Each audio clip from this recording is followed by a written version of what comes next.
চার ছক্কা মারুন, উইকেট নিন, নারিন রামগরুরের ছানা। কেন হাসেন না তিনি, জানালেন কেকেআরের সতীর্থরা। প্রায় সবসময় একরকম থাকে সুনীল নারিনের মুখের অভিব্যক্তি। তাকে মাঠে বিশেষ হাসতে দেখা যায় না। 0 রানে আউট হলেও যেমন, উইকেট নিলেও তেমন। তিনি যেন রামগরুরের ছানা, হাসতে মানা।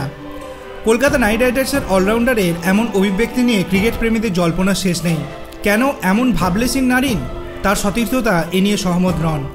লখনৌ সুপার জায়ান্টস এবং কলকাতা নাইট রাইডার্সের ম্যাচের পর একটি ভিডিও প্রকাশ্যে এসেছে। তাতে নারিনের সঙ্গে রয়েছেন আন্দ্রে রাসেল, ফিল সল্ট এবং অঙ্গকৃষ্ণ রঘুবংশী। তাদের কাছে জানতে চাওয়া হয়, মাঠের যে কোনো পরিস্থিতিতে নারিনের মুখের অভিব্যক্তি কেন একই রকম থাকে। নারিনের ঘনিষ্ঠ বন্ধু এবং কেকেআরের আর এক ক্যারিবিয়ান অলরাউন্ডার আন্দ্রে রাসেল বলেছেন, নারিনের 500 ম্যাচ খেলা হয়ে গিয়েছে। একজন এত ম্যাচ খেললে খুব সহজে উত্তেজিত হয় না। নারিনের ক্ষেত্রেও বিষয়টা তাই। রাসেলের এই যুক্তি মানতে নারাজ কেকেআরের তরুণ ব্যাটার রঘুবংশী। তিনি জানিয়েছেন, সাজঘরে প্রচুর হাসি ঠাট্টা করেন নারিন। বলেছেন, ডাগ আউটে নারিন প্রচুর হাসে, আমাদের মজার মজার জোক শোনায়, শুধু মাঠেই একটু শান্ত থাকে, সেটাই সবাই দেখেন। আমাদের কাছে নারিন একজন কিংবদন্তি, যে একজন দুর্দান্ত ব্যাটার এবং দুর্দান্ত বোলার। আইপিএলে ওপেনিং সঙ্গীকে নিয়ে উচ্ছ্বাসিত সল্ট। ইংল্যান্ডের উইকেটরক্ষক ব্যাটার বলেছেন, নারিনের একটা মান রয়েছে, ভীষণ ঠান্ডা মাথার, ক্রিকেট ছাড়া অন্য কিছু বোঝে না।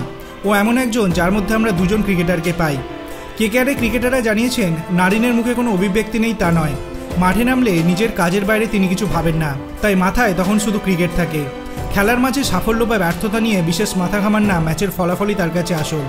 আপনার কি মনে হয়, সুনীল নারিন কি এই বছর যে পারফরমেন্স করছেন তাতে কি কলকাতা নাইট রাইডার্স আইপিএলের ট্রফি জিততে পারবে? আপনার অভিমত আপনি কমেন্ট সেকশনে জানাতে পারেন। ভিডিওটি ভালো লাগলে লাইক করবেন, চ্যানেলটিকে সাবস্ক্রাইব করতে ভুলবেন না। ধন্যবাদ।